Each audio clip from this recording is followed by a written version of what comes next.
उत्तर प्रदेश विधानसभा चुनाव के ठीक पहले दूसरे दलों को छोड़कर भाजपा का दामन थामने वाले अधिकांश दिग्गजों को योगी सरकार में कैबिनेट मंत्री के पद से नवाजा गया है, जो दूसरे दलों के दिग्गज चेहरा हुआ करते थे।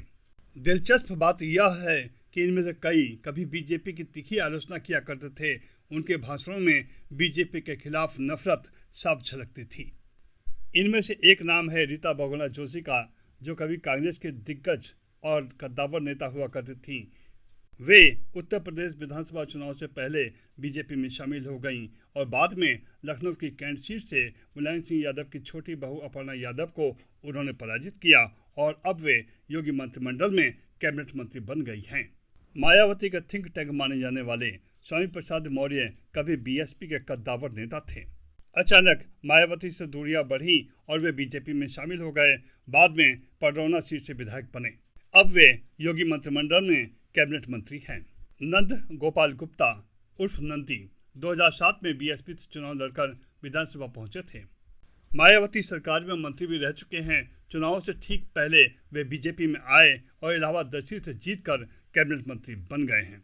एसपी बघेल बीएसपी से राज्यसभा सदस्य थे, बाद में बीजेपी में शामिल हुए और अब वे योगी मंत्रिमंडल में कैबिनेट मंत्री हैं।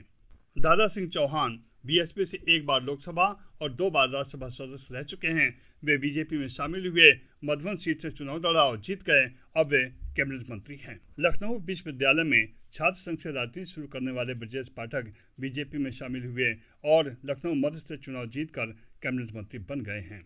लक्ष्मी नारायण चौधरी बीएसपी से बीजेपी में आए, छाता विधानसभा सीट से चुनाव जीता, अब कैबिनेट मंत्री हैं। धर्म सिंह सैनी बीएसपी से बीजेपी में आए, अब योगी सरकार में मंत्री हैं।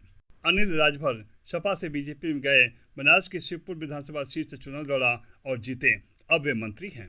दोस्तों, यदि आपने अभी तक मेरा चैनल सब्सक्राइब नहीं किया है तो तुरंत कर लें।